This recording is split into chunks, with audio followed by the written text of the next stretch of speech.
Magandang araw mga kaibigan. Bigyan natin ng reaction, opinion ngayon itong post ni Sas Rogando Sasot. Ano lang siya, naglagay siya ng 5 laugh emoji, tumatawa. Isinare niya ang post ng 1PH. Pahayag ni Ombudsman Boying Rimulya. Nakakatawa nga. Ibinunyag ni Ombudsman Boying Rimulya na may mga ilang mambabatas na umano'y nais na lamang manahimik at isauli ang perang nakuha mula sa mga irregular na flood control contracts. Balik ha, anong kapalit? Meron.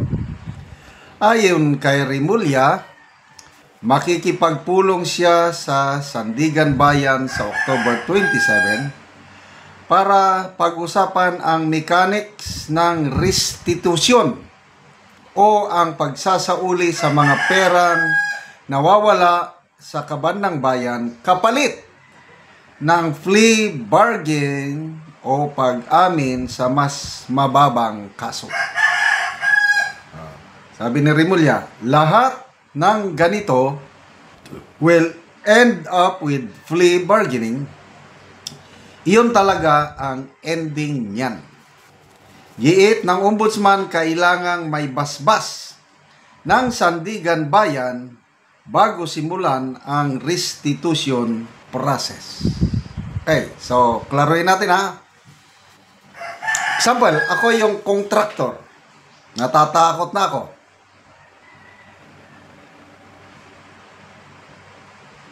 Lalapit na ako sa dito sa ICI ba o sa Ombudsman, sa gobyerno. Paano? Parehas kami ng partido. Magkakasakam na kami sa politika. Okay, balik ko na lang.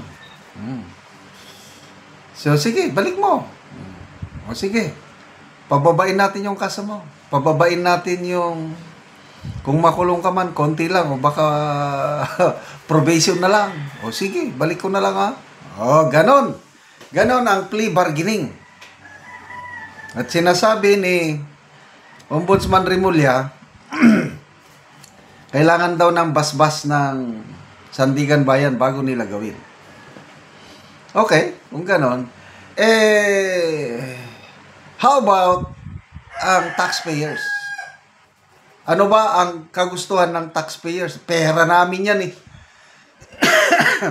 Tanungin, hindi nyo ba tanungin ang mga taxpayers kung papayag sila sa ganyan? Kung ako ang tatanungin, never. Kahit walang maisauli na pera, basta makulong to the maximum. Yung nakakagalit kasi. I don't know, itong mga taong ito, mga kongresista, I don't know, si Ombudsman Rimulya, nasubukan ba niyang nabahaan? Ako nasubukan kong nabahaan. Lumaki ako sa bayan ng Bangar, La Union. Yung bahay namin malapit sa malaking Amburayan River. Nung wala pa kaming diki, halos every year na magbaha. Nakakatakot yung mga experience ko sa baha. Mabuti na lang, nung dumating yung diki, magandang pagkagawa, hanggang ngayon, buhay pa rin yung diki. Ilang taon na yun. Ganon ang tunay na flood control. Kaya ang hirap yung mabahaan. Yung sa Metro Manila, sa Bicol, saan pa? Bulacan. Ang hirap yung kalagayan nila.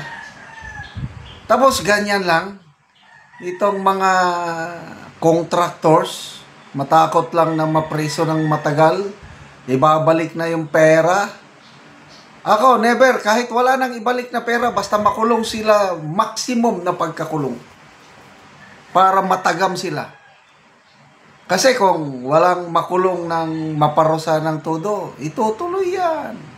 Kailangan may maparusahan, masampulan. Example, martial law, ito, problema sa droga, 1970s. O nung nag-martial law, anong ginawa ng Marcos Sr.? Yung drug lord na Lem Eng Seng, tandang-tanda ko pa eh. Lem Enseng. Firing squad sa Luneta ba yun? Basta televised throughout the world. Firing squad. Oh. Natakot ang mga drug lords umalis sa Pilipinas. Noong panahon ng martial law, wala nang problema ng droga sa Pilipinas dahil nandun yung fear factor ng isang Marcos Sr. So dapat dito sa kalokohan ito ng flood control na corruption na ito, kung pwede nga, death penalty. Kung maipasa lang sanang batas. Bitayin itong mga nangungurakot ng ganito, plunder. So, ako personally, ayoko yung restitution. Bahala nang walang maibalik na pera. Basta makulong. Okay. Tingnan natin ang reaksyon ng taong bayan. Hey. People who reacted. Tingnan nyo ha. 11,000 ang nag-react. 10,000 ang tumatawa. 359 ang galit. 212 lang ang nag-like. Ombudsman Remulla, please. Tanungin nyo nga rin ang mga taxpayers kung maligaya sila sa pinaplano nyong restitution na ibalik na lang nila ang pera kapalit ng mas mababang kaso at mababang sentensya. No way. Okay, comments. Rico Simpatico. If you steal a can or two of sardines from a grocery store, you can't just return them. You'll have to face jail time. Correct. May mga nagnakaw lang ng konting bagay na prepreso. Ito pang milyones, bilyones, tapos isasauli lang. Ano kayo? Bese Fernando. True justice is not achieved through words of promises, but through the firm and fair punishment that fits the crime. Only then can justice restore order and deter wrongdoing. Correct. Andy Huatco. The biggest joke of them all. Kapal talaga. Remulla sa amin. Sila may kasalanan. Hindi sa'yo. Correct. Taxpayers. Hindi lang sa'yo. Honorable Ombudsman. I-consider nyo ang damdamin ng mga galit na taong bayan. Mabuti nga, Pilipino, dito lang sa social media naglalabas ng galit, hindi ginagaya yung Nepal at Indonesia. Tapos ganyan pa, ipapasauli lang. Dahil, kalyado? Ano ba kayo? Okay, mga kaibigan, salamat sa inyong pagsubaybay sa ating channel. Nakakatulong kayo ng malaki sa tribong Talandig ng Bukidnon dahil ang income natin sa channel na ito is pantulong po sa tribo. Sa ngayon, namimigay tayo ng libreng yero at pako para makapagpatayo sila ng mas maayos na tahanan. Panoorin nyo ang video na ito. Natagaan na mo yero. So, mag-atop na ni siya karon. O karon mo na ni ang iyang ipatindog nga balay. So, mag-atop na gid siya. I-plaster ko.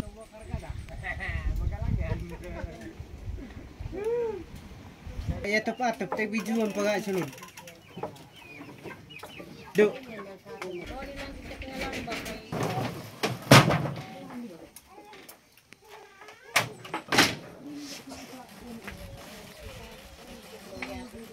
Ito tayo plaster ta.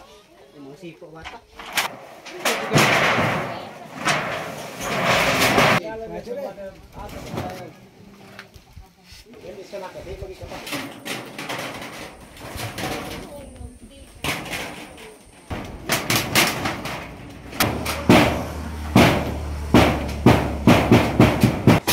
nga nakabalay ko. Lagi siya mo gigamit sa labaw ng kagawon nga adunay kalumong kasing nga kaming mga kabos iyang tutukan nga makabalay og Europe so dako ang ganti alang kanamo nga gihatag sa Dios. Hinaot ko nga sa nagdala og nagtabang ang Ginoo na lang may maghatag og kusog ingon sa iyang pamilya, ingon sa among pamilya og kabanay. Hinaot pa unta nga magpadayon ang paghatag ug tabang sa mga taong malumong ug balatian ug kasing-kasing. Kaya layon ang Dios sila binas sa nagdumalan. So ora daghang salamat. Daghang salamat kuya. man na gyud ang balay ni Kuya. So nindot na gyud kayo nga tan-awon. O kining iyang balay dugay na ni nga iyang gipatindog apan ayha pa gyud natupan tungod sa kalisod sa ilang kinabuhi. Og salamat kayo sa Ginoo og sa tanan nga nagsuporta niining pagtabang sa sin nga daghan na gyud ang natabangan nga sama namo nga talaan.